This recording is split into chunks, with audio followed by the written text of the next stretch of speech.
नमस्कार स्टूडेंट्स, मैं doctor Sudesh Chaudhary physical chemistry YouTube channel में आप सभी का स्वागत करती हूँ।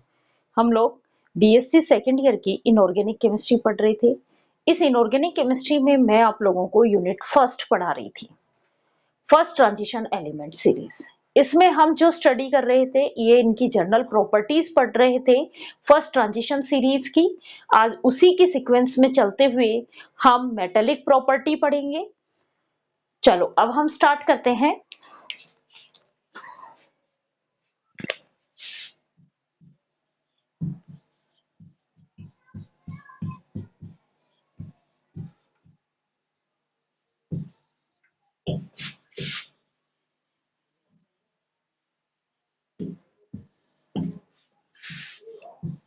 Unit first transition series.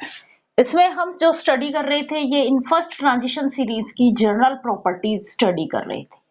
General properties, in general properties में आज हम स्टडी करेंगे इनकी मेटेलिक नेचर या मेटेलिक प्रॉपर्टी। देखो, कोई भी एलिमेंट मेटेलिक प्रॉपर्टी कब शो करता है, हम किस मेटल्स किसे कहेंगे। देखो, मेटल्स में क्या क्या प्रॉपर्टी होनी चाहिए। मेटल्स में क्या प्रॉपर्टी होनी चाहिए? प्रॉपर्टी फॉर मेटल्स,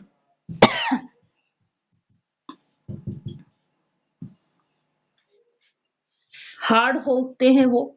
मेटल्स कैसे होते हैं? हार्ड होते हैं, मेलेबल होते हैं,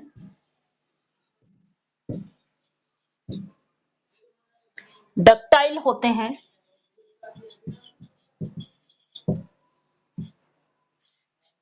इनके melting point and boiling point क्या होते हैं? हाई होते हैं। उसके बाद ये हीट और इलेक्ट्रिसिटी के क्या होते हैं? कंडक्टर्स होती हैं। कौन? मेटल्स। हीट एंड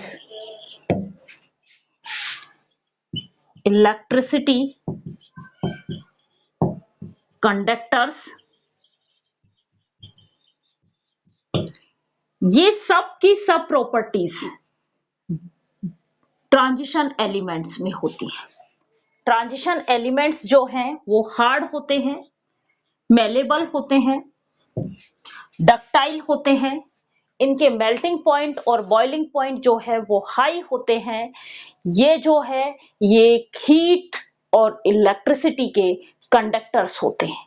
ये सब प्रॉपर्टीज होने के कारण all transition elements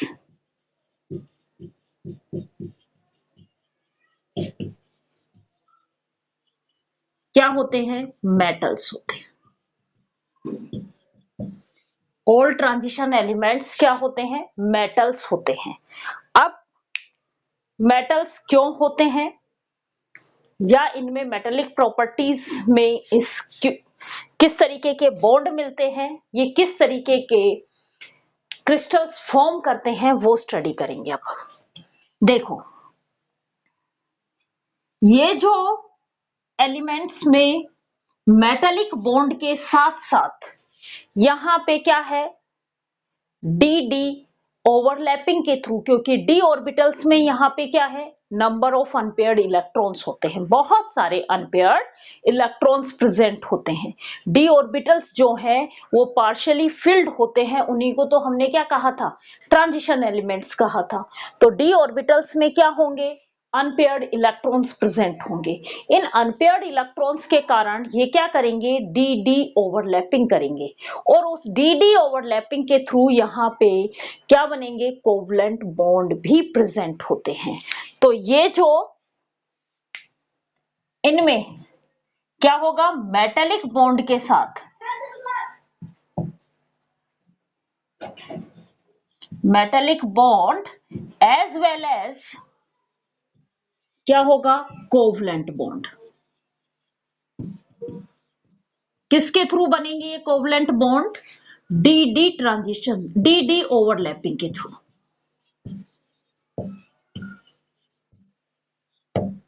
D d overlapping के थ्रू इनमें मेटेलिक बॉन्ड के साथ साथ यहाँ पे क्या होते हैं, कोवलेंट बॉन्ड होते हैं।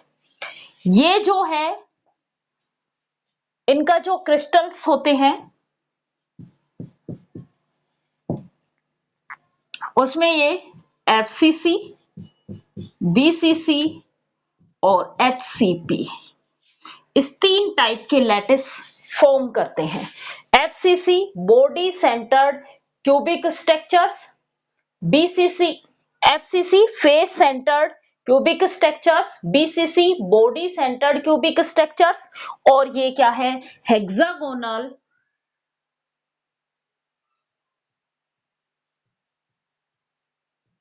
क्लोजेस्ट पैक्ड लैटिस फॉर्म करते हैं। Hexagonal closest packed lattice form करते हैं यहां पे। क्लियर यहां तक? केवल और केवल मैग्नीज के अलावा बाकी सब के सब FCC, BCC और HCP लैटिस फॉर्म करते हैं। मैग्नीज में ये स्ट्रक्चर्स नहीं होती हैं। क्लियर यहां तक? अब हम बात करते हैं इनकी, अगले टॉपिक है रिएक्टिविटी। ये छोटे छोटे टॉपिक्स हैं, इन पे शॉर्ट नोट आ जाता है। मेटेलिक प्रॉपर्टी के ऊपर शॉर्ट नोट आ जाता है। फिर आता है इनका अगला टॉपिक है रिएक्टिविटी।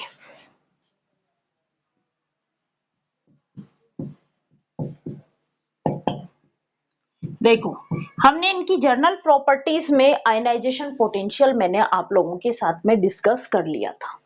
आयनाइजेशन पोटेंशियल जो है ट्रांजिशन मेटल्स का, आयनाइजेशन पोटेंशियल जो है वो एल्कली और एल्केलाइन अर्थ मेटल के कंपैरिजन में क्या होता है, ज्यादा होता है। इसीलिए इन ट्रांजिशन एलिमेंट्स में को आयंस की फॉर्म में कन्वर्ट करना थोड़ा सा डिफिकल्ट होता है। ये आसानी से आयनाइज्ड फॉर्म में कन्वर्ट नहीं होते। जब आसानी से आयनाइज्ड फॉर्म में कन्वर्ट नहीं होंगे तो इनकी रिएक्टिविटी क्या होगी, एल्कली और एल्केलाइन अर्थ मेटल के कंपैरिजन में इनकी रिएक्टिविटी जो है वो कम होती है। पहला रीजन क्या है, इन ट्रांजिशन एलिमेंट्स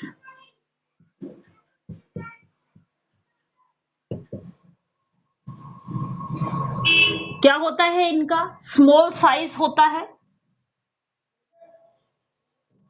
और स्मॉल साइज होने के कारण क्या होगा, इनका आयनाइजेशन पोटेंशियल क्या होता है, हाई होता है। और हाई आयनाइजेशन पोटेंशियल के कारण ये क्या होंगे, आयनाइज्ड नहीं होंगे, not easily ionised.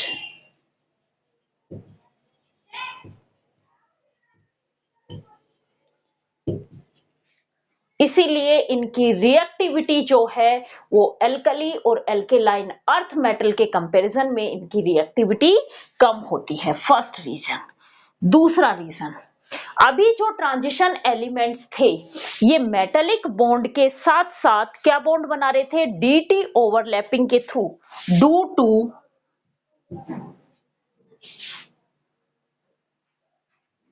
DD overlapping क्या फॉर्म कर रहे हैं, they form covalent bond.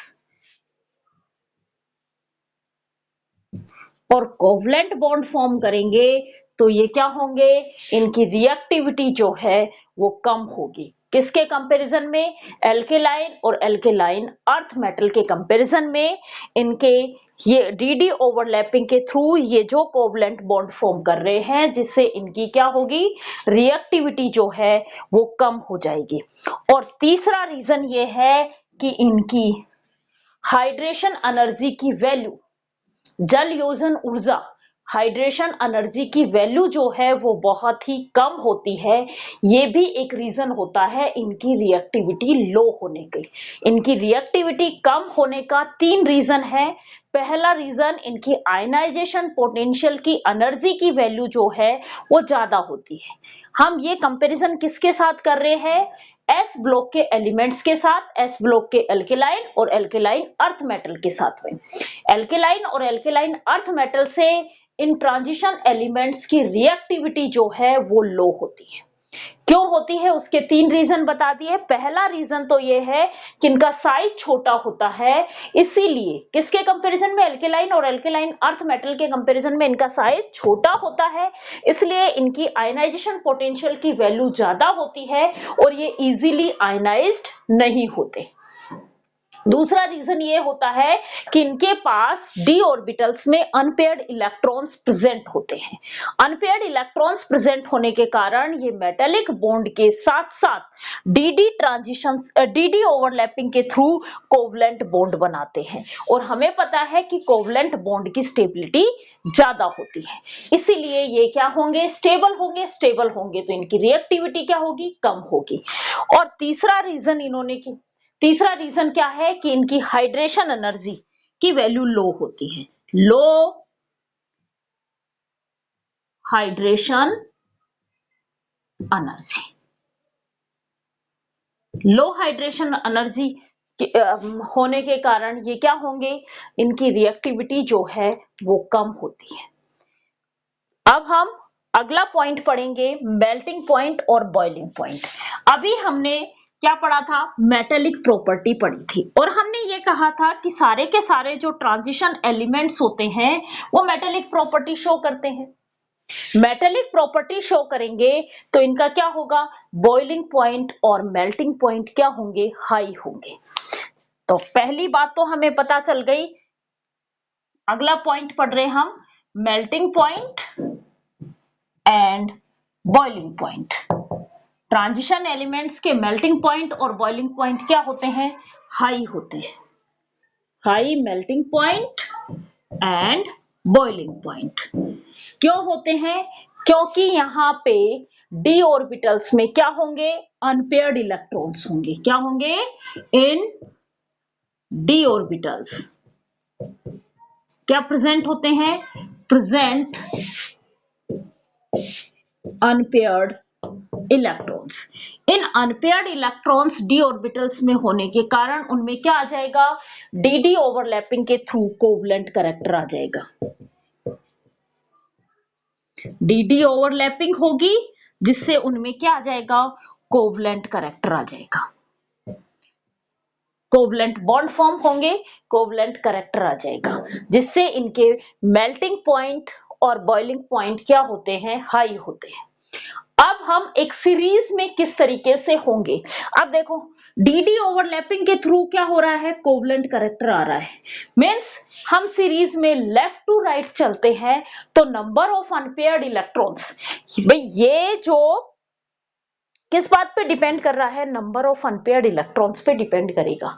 Ultimate boiling point और मेल्टिंग पॉइंट की जो वैल्यू है वो किस बात पे डिपेंड कर रही है? नंबर ऑफ अनपेयर्ड इलेक्ट्रॉन्स पे। जैसे जैसे नंबर ऑफ अनपेयर्ड इलेक्ट्रॉन्स की वैल्यू बढ़ती जाएगी वैसे वैसे क्या होगा? मेल्टिंग पॉइंट और बॉइलिंग पॉइंट इंक्रीज होगा। मिड में आता है, मैग्नीज के बाद पेयरिंग होना शुरू होती है तो नंबर ऑफ अनपेयर्ड इलेक्ट्रॉन्स क्या होने शुरू हो जाते हैं? डिक्रीज होने शुरू हो जाते हैं। वहां पे इनकी मेल्टिंग पॉइंट और बॉइलिंग पॉइंट भी क्या होगा? डिक्रीज होना शुरू हो जाएगा। तो क्या है? इन ए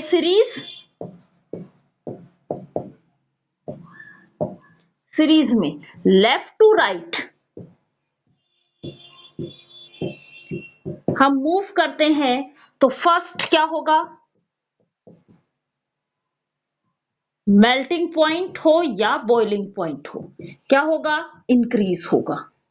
मिडिल के बाद क्या होगा? Melting point and reach highest, highest पे पहुंच गया और उसके बाद मिडिल के बाद सबसे ज्यादा किसका होता है? जो मिडिल वाले होते हैं उनका। मिडिल में अब देखो, मिडिल में हम आते हैं मैग्नीज से पहले आपका होता है, देखो, स्कैंडियम, टाइटेनियम, वेनेडियम, क्रोमियम और मैग्नीज। यहां तक D5 तक पहुंच गए हम, मिडिल तक।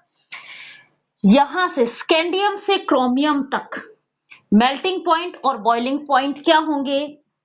मेल्टिंग पॉइंट, बॉइलिंग पॉइंट क्या होंगे? इंक्रीज होंगे।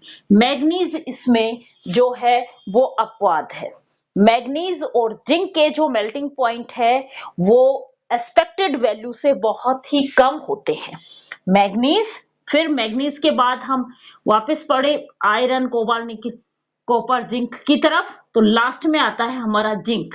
तो आयरन से जब हम जिंक की तरफ मूव करते हैं, जिंक अलग हो गया। आयरन से जब हम निकल की, कॉपर की तरफ मूव करते हैं, तो हमारा मेल्टिंग पॉइंट और बॉइलिंग पॉइंट क्या होगा? पहले डिक्रीज होगा। क्यों? क्योंकि यहां पे क्या हो रहा है? स्कैंडियम से क्रोमियम की तरफ मूव कर रहे हैं, तो नंबर ऑफ अनपेयर्ड इलेक्ट्रॉन्स क्या हो रहे हैं? इंक्रीज हो रहे हैं। और जब आयरन से कॉपर की तरफ मूव कर रहे हैं, तो नंबर ऑफ अनपेयर्ड इलेक्ट्रॉन्स क्या हो रहे हैं? डिक्रीज हो रहे हैं, क्योंकि पेयरिंग होना शुरू हो गई। जैसे जैसे पेयरिंग होगी, नंबर ऑफ अनपेयर्ड इलेक्ट्रॉन्स क्या होंगे? कम होते हुए चले जाएंगे। जैसे ही नंबर ऑफ अनपेयर्ड इलेक्ट्रॉन्स कम होंगे, उनके मेल्टिंग पॉइंट और बॉइलिंग पॉइंट भी क्या होंगे? डिक्रीज होना शुरू हो जाएंगे। इसमें दो अपवाद पड़ते हैं, मैग्नीज और जिंक। इनका जो मेल्टिंग पॉइंट और बॉइलिंग पॉइंट है ये काफी लो होता है। उसका रीजन जो है वो ये रीजन होता है कि इनमें इनका जो इलेक्ट्रॉनिक कॉन्फ़िगरेशन है। और जिंक की बात करते हैं। देखो, मैग्नीज का इलेक्ट्रॉनिक कॉन्फ़िगरेशन क्या था? 3d5। और जिंक का इलेक्ट्रॉनिक कॉन्फ़िगरेशन क्या आता है? 3d10। ये क्या है? ये ऐसे इलेक्ट्रॉनिक कॉन्फ़िगरेशन है, यहां पे जो d ऑर्बिटल्स है ये क्या है? या तो हाफ फिल्ड है या फुल फिल्ड है। और जब हाफ फिल्ड या फुल फिल्ड ऑर्बिटल्स होते हैं, उनकी स्टेबिलिटी ज्यादा होती है। स्टेबिलिटी ज्यादा होने के कारण ये जो डी ऑर्बिटल्स हैं, ये मेटालिक बॉन्ड में पार्टिसिपेट नहीं करेंगे। जब मेटालिक बॉन्ड में पार्टिसिपेट नहीं करेंगे, मेटालिक बॉन्ड फॉर्म करने में पार्टिसिपेशन नहीं देंगे, तो यहाँ पे जो मेटालिक बॉन्ड बन रहा है वो मेटालिक बॉन्ड कैसा होगा? वीक होगा, क्योंकि ये तो पार्टिसिपेट ही नहीं कर रहे हैं मेटालिक बॉन्ड बनाने में। तो इसलिए जब मेटालिक बॉन्ड जितना वीक होगा, उनका बॉइलिंग पॉइंट और मेल्टिंग पॉइंट उतना ही कम हो जाएगा। तो यहाँ पे क्या होगा? इन दोनों का मेल्टिंग पॉइंट और बॉइलिंग पॉइंट क्या होता है? लो होता है। जो ट्रेंड में चल रहा है उसके कंपैरिजन में बहुत ही लो होता है। देखो, आपने ट्रांजिशन सीरीज में आपने देखा होगा मरकरी। मरकरी एक ऐसा इकलौता मेटल है जो कि किस फॉर्म में मिलता है? लिक्विड फॉर्म में मिलता है। क्योंकि मरकरी में भी इलेक्ट्रॉनिक कॉन्फ़िगरेशन क्या है? D10। D10 इलेक्ट्रॉनिक कॉन्फ़िगरेशन होने के कारण मरकरी में क्या है? मेटालिक बॉन्ड स्ट्रेंथ क्या होती है? कम होती है। मेटालिक बॉन्ड बनाने में डी ऑर्बिटल्स क्या नहीं करते? पार्टिसिपेट नहीं करते। तो मेटालिक बॉन्ड स्ट्रेंथ क्या हुई? लो हो गई। मेटालिक बॉन्ड स्ट्रेंथ लो होगी तो इनके मेल्टिंग पॉइंट और बॉइलिंग पॉइंट क्या होंगे? कम होंगे। तो मेल्टिंग पॉइंट और बॉइलिंग पॉइंट का अल्टीमेट यही है कि जो डी ऑर्बिटल्स मेटालिक बॉन्ड बनाने में पार्टिसिपेट कर रहे हैं, तो जैसे जैसे उनमें नंबर ऑफ अनपेयर्ड इलेक्ट्रॉन्स बढ़ता जाएगा, वहां पे डी डी ओवरलैपिंग के थ्रू कोवलेंट कैरेक्टर्स इंक्रीज हो जाएंगे, जिससे इनके बॉइलिंग पॉइंट और मेल्टिंग पॉइंट जो है वो इंक्रीज हो जाएंगे। जब डी ऑर्बिटल्स में जो इलेक्ट्रॉन्स हैं वो पेयरिंग होना शुरू होंगे, वहां पे नंबर ऑफ अनपेयर्ड इलेक्ट्रॉन्स कम होंगे, तो ये डी डी ओवरलैपिंग के थ्रू कोवलेंट कैरेक्टर जो है वो कम आएगा, जिससे इनके मेल्टिंग पॉइंट और बॉइलिंग पॉइंट डिक्रीज हो जाएंगे। तो सीरीज में हम लेफ्ट टू राइट मूव करते हैं, तो पहले सीरीज में बॉइलिंग पॉइंट और मेल्टिंग पॉइंट जो है वो इंक्रीज होते हैं। सबसे ज्यादा वेनेडियम और क्रोमियम के मेल्टिंग पॉइंट और बॉइलिंग पॉइंट होते हैं। बहुत बार, कई बार इनका रीजन भी पूछ लिया जाता है। क्या रीजन होता है कि फर्स्ट ट्रांजिशन सीरीज में वेनेडियम और क्रोमियम का मेल्टिंग पॉइंट, बॉइलिंग पॉइंट जो है वो हाई होता है। आपको बताना पड़ेगा हाई क्यों होता है, क्योंकि वेनेडियम और क्रोमियम में नंबर ऑफ अनपेयर्ड इलेक्ट्रॉन्स सबसे ज्यादा होते हैं, और जिनमें number of unpaired electrons, D orbitals में नंबर ऑफ अनपेयर्ड इलेक्ट्रॉन्स ज्यादा हुए तो वहां पे डी ट्रांजिशन, डी ओवरलैपिंग के थ्रू क्या बनेगा, डी ओवरलैपिंग के थ्रू कोवलेंट करैक्टर इंक्रीज हो जाएंगे, जिससे इनका मेल्टिंग पॉइंट और बॉइलिंग पॉइंट जो है वो ज्यादा होता है। मैग्नीज और जिंक, कई बार ये क्वेश्चंस यहां से भी अराइज हो जाता है कि मैग्नीज और जिंक का मेल्टिंग पॉइंट और बॉइलिंग पॉइंट जो है वो ट्रेंड से कम क्यों होता है, रीजन बताओ। तो आप क्या रीजन बताओगे? मैग्नीज और जिंक का जो इलेक्ट्रॉनिक कॉन्फ़िगरेशन होता है वो ऐसा होता है कि जहां पे या तो डी ऑर्बिटल्स हाफ फिल्ड होता है या डी ऑर्बिटल्स कंप्लीटली फिल्ड होते हैं। और ये जो है ये कैसे होंगे, हाफ फिल्ड और कंप्लीटली फिल्ड ऑर्बिटल्स कैसे होते हैं, उनकी स्टेबिलिटी जो है वो पार्शियली फिल्ड ऑर्बिटल्स के कंपैरिजन में ज्यादा होती है। इसीलिए ये डी ऑर्बिटल्स जो है वो डी ओवरलैपिंग में पार्टिसिपेट नहीं करेंगे। डी ओवरलैपिंग में पार्टिसिपेट नहीं करेंगे तो मेटालिक बॉन्ड में भी पार्टिसिपेट नहीं कर रहे, जिनसे इनके मेल्टिंग पॉइंट और बॉइलिंग पॉइंट जो है वो कम होते हैं।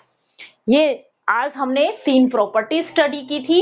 अब मैं नेक्स्ट क्लास में इनकी कैटालिटिक प्रॉपर्टी स्टडी कराऊंगी, जिस पे शॉर्ट नोट आता है। इन जो जर्नल प्रॉपर्टीज हैं इन पे आपके पास डायरेक्ट शॉर्ट नोट पूछ लिया जाता है कि ट्रांजिशन एलिमेंट्स की इस प्रॉपर्टी के बारे में आप लिखो। जैसे ऑक्सीडेशन स्टेट के बारे में लिखवा लेता है, कई बार मेल्टिंग पॉइंट, बॉइलिंग पॉइंट कैसे होते हैं उनके बारे में लिखवा लेता है। तो आपको ये सब डिफाइन करना पड़ेगा। Thank you students.